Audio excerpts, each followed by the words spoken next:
good enough, you're smart enough, and doggone it, people like you. But what happens if you don't feel it? If you don't feel good enough, how do you fix that? Mended Light.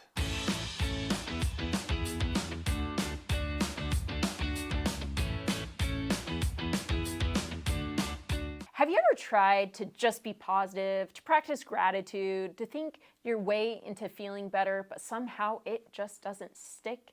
And then you start wondering, what's wrong with me? What if the problem isn't you? What if you've just been skipping a step? Because today we want to share something that changed everything. For me, for you, for so many people. The real key to beginning your journey to peace is self-compassion. Super Clip is here. We've got actually, this is Alicia's Super Clip today. You're my Super Clip sidekick. I always wanted to be a sidekick.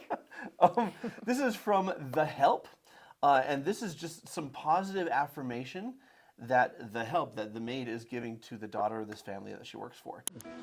You is kind, you is smart, you is important, you is smart, you is kind, you is important. That's so good. Viola Davis plays the grown woman in the scene, and she is teaching this child not just self-worth, but self-compassion. To see herself as innately good and as innately worthy. And that's a beautiful thing to grow up with. And we see in that little girl's life later on in the film how that affects her at different points. What happens though if somewhere along the way you either lose that self-compassion or you never received it in the first place? At that point, all the positive affirmations in the world may not make a dent unless you have a little extra help. For me, learning self-compassion was a turning point because before that, I thought I was practicing self-care, but really I was either escaping, avoiding, or beating myself up and then numbing the pain.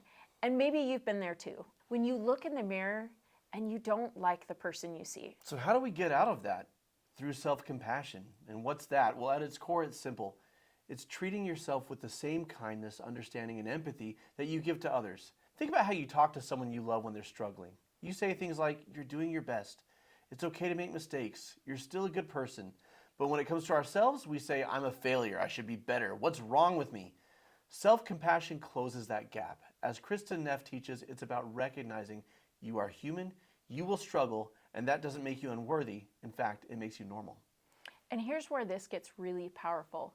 The place you judge yourself the most is the exact place you need compassion the most. If self-compassion is so integral to have a joy-filled and peaceful life, why do we struggle with it?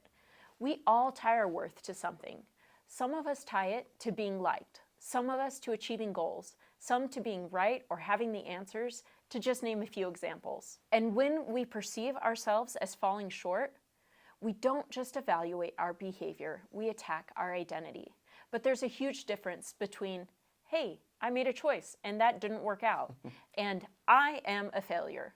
One leads to growth, the other leads to shame. And here's the problem with shame. You can't grow in an environment where you feel unsafe with yourself. As long as your inner voice is harsh, critical, and unforgiving, you'll either shut down or self-sabotage because no one thrives under constant attack, not even you. Let me ask you something. If someone spoke to you the way you speak to yourself, would you feel safe around them? Now, a lot of people hear self-compassion and think, wait, isn't that just letting yourself off the hook? No. Self-compassion is not making excuses, it's not avoiding responsibility, and it's not a pity party. There's a big difference between nothing is my fault and I can take responsibility and still be kind to myself. Self-compassion actually increases accountability. Because when you love yourself, you're invested in your growth. You don't change because you hate yourself. You change because you care about yourself. As Shano Shapiro teaches in the book, Good Morning, I Love You, awareness and kindness equals transformation, not awareness and judgment. Here's what I've learned. Some of the biggest changes in my life didn't happen because I was trying to be better for other people. They finally happened when I said, I deserve to be treated better by me. Self-compassion doesn't make you weak, it makes you resilient. It gives you the emotional safety to learn and grow and try again. And over time, you start to look in the mirror differently, not with shame, but with understanding. Hopefully even with love. All right, super clip. Inside Out 2, Riley, the character of Riley, is trying to make improvements on the ice and improvements in her life. She plays hockey. But every change she tries to make is based on self-loathing. It's based on the belief that she is unlovable, that she doesn't belong. And so she develops a sense of self that is highly unstable because it's not grounded in self-compassion. Joy, what are you doing? Joy rips that sense of self right out because it wasn't working. And lets all the complexity come up together.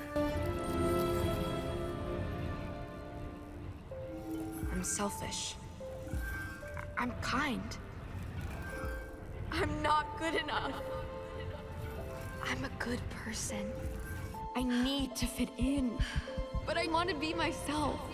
I'm brave, but I get scared. Success is everything. I make mistakes. I'm nice. I'm mean. I'm a good friend. I'm a terrible friend. I am strong. I need help sometimes. Aww. I cry every time.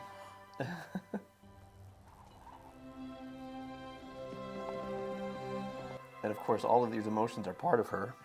Every single emotion is being compassionate. Even the spazzy one. It's anxiety. And of course, she comes out of her panic attack.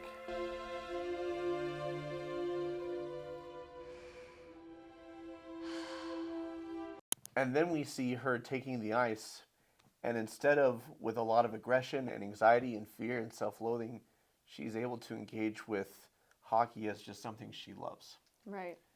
And something that brings her joy and brings her pleasure because it's who she is. This was me. I kept self-sabotaging. I kept hurting the people I care about. I kept getting in my own way because I believed at my core that I was unlovable. So there was a lot of masking. There's a lot of people-pleasing. And when I finally internally, you talk about the shadow parts of yourself, right? I gave myself love and compassion, including and especially the parts of myself that I was most judgmental towards. Paradoxically, you think if I don't judge myself, then I'll never change. If I don't see that this is wrong, then I won't work on it. And it's like, no, but it's a whole different flavor. Of course I see the things about me that aren't supportive. But changing them comes easier because I love myself and I want to take care of myself instead of I hate myself and I'm trying to get rid of the things I hate about myself. And when we took our family to see this movie and I was in the theater and I was like, the kids asked if I was okay because I was like, that's just my experience. I'm Riley. To add to what you're saying and the lived experience of that, interacting with yourself in your life differently is literally a rewiring of your brain. Yeah. It's a rewiring of your thoughts, of your beliefs, your patterns, and how you show up.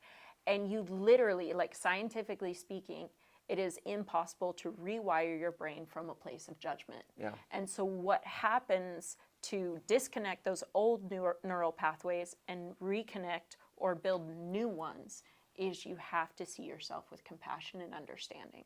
And I think you can change behavior in the short term based on shame, but it doesn't change the wiring.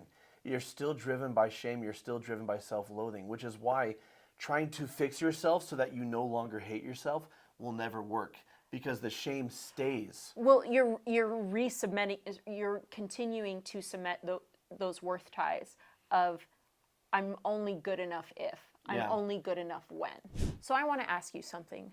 Where in your life are you the hardest on yourself right now? If you want, share in the comments. We'd love to support you and have the viewers support you with compassion. And if you're ready to go even deeper, we've put together a full self-compassion course that walks you step by step through this process. You can get access for just $1 on our membership site. You don't have to keep fighting yourself. You can learn to be on your own side. And that is where peace begins. Until next time, friends, keep shining. We need your light.